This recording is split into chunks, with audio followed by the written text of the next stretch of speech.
Thank you very much, and let me appreciate my brother Macron for putting this How Dare You summit together. Our expectations of this a new global financing pact. What is our expectation? From the perspective from where I come from, we've had the testimonies from my dear sister Motley, from the Prime Minister of Pakistan, from the Sahel, from what is happening in Malawi, in Zambia, in Mozambique, what's happening in the Horn of Africa where I come from. We've lost millions of livestock because of drought. So climate change is real, no doubt. We're living through it every day. From where I sit, we need out of this summit, we need two outcomes. Number one, we need to agree on how do we get emergency liquidity, number one. How do we deal with debt that is saddling many developing countries? And how do we get additional money in the context of what Motley said in the morning, urgency and skill? Those two things we need just to answer. In my very respectful submission, I believe we should not leave this conference until we agree on what we are going to do to get many countries in the global south to at least be in a position to have a conversation by sorting out their immediate issues. And the immediate issues is there is no space for debt anymore. We need to deal with it. We need emergency liquidity in the context of where we are today, coming from the pandemic, getting into the war in Europe and getting into the climate change situation, the many crises we have to sort out. What we need to do urgently. The proposal I make is we need to reform the multilateral development financing institutions. The international financial architecture is not sitting pretty.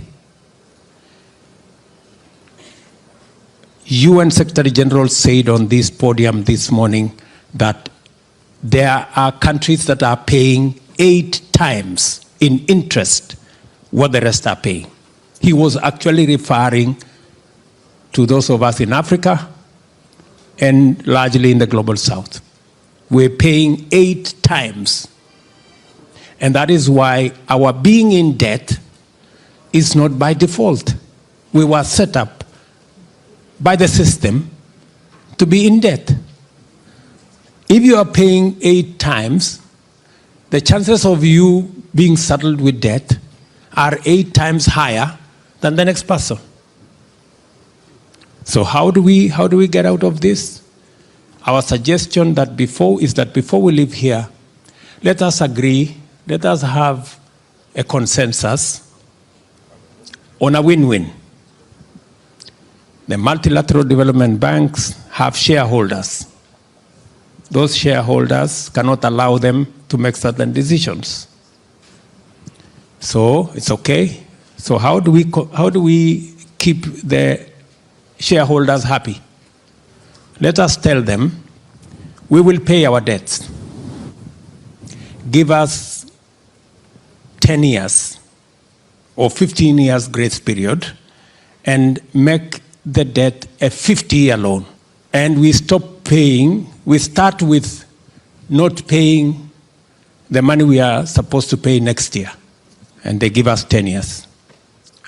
What will happen is immediately the resources that we were supposed to pay for debt servicing become available to us to sort out the immediate issues. I'll give you an example. In Kenya, we are paying $5 billion every year to service our debts. If we got an opportunity not to pay the $5 billion, and it is made available to us to provide water, to provide electricity, to do development, we would have money at scale. And if it was done for 10 years, and we are given 20 years grace period, we would be sorted. And everybody will be happy. We will still pay our debt. It has just been postponed. So the shareholders have no problem. And we have immediate money to deal with our situation, so we are also not doing badly. So we can have a win-win. Hopefully, before we leave here, we have that agreement.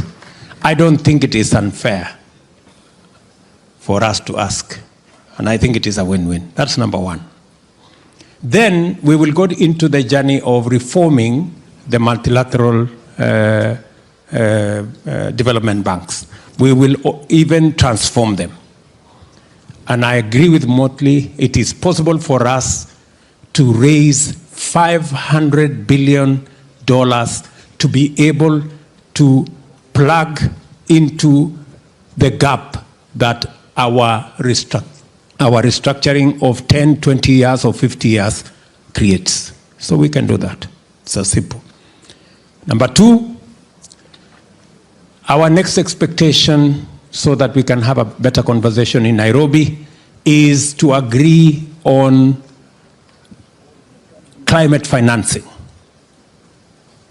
I know to a great extent what I have suggested as number one will go to a good extent in climate financing.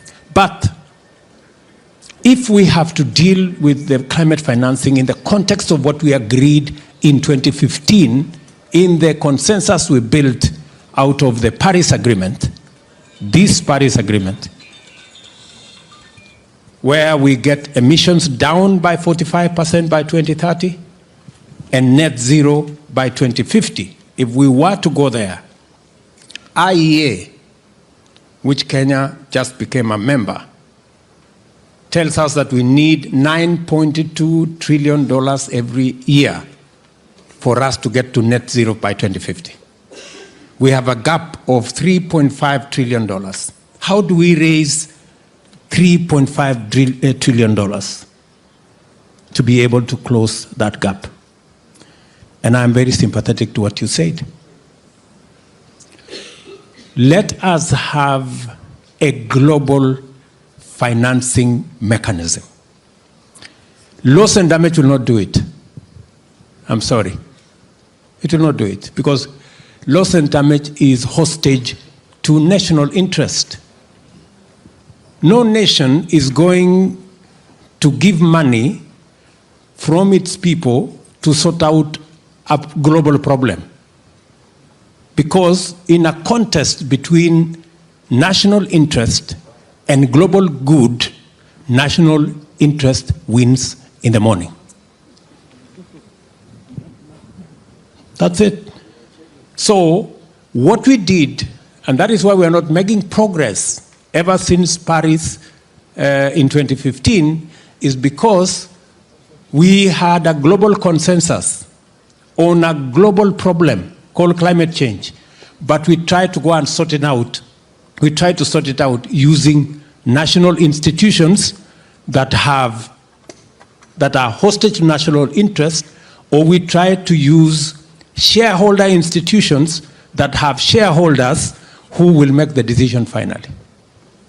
So we must get a new financial architecture around climate financing. We are saying we want one that does not bring the baggage and the toxic conversation of North versus South.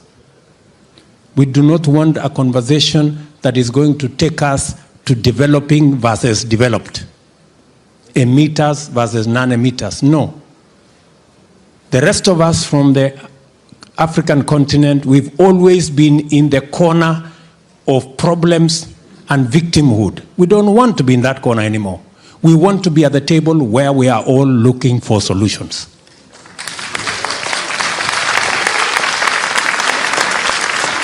That is why we are in this conference. We have not come here to complain to anybody. We've come here because we want to look for a solution. We want to come up with a win-win. How are we going to arrive at a win-win? We already have suggestions on the table. IMF has proposed what they call carbon flow tax. The only challenge they have is that they have said it must be ratified by every country. I have a problem with that. We can have a carbon tax that is agreed as a treaty, and there is a way we can agree on it. The European Parliament have agreed on the financial transaction tax. We do not want to be the business of the Europeans.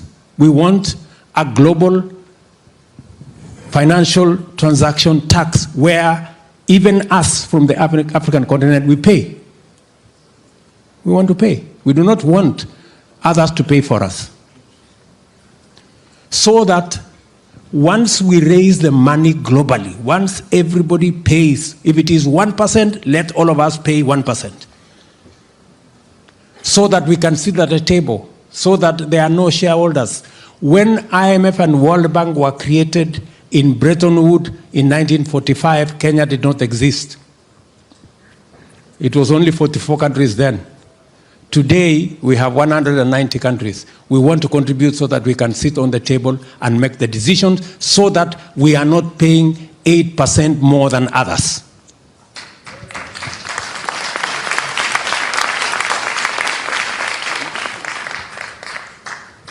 Let us agree to pay the aviation tax. We have no problem. Let us agree on the shipping tax, and we want to pay.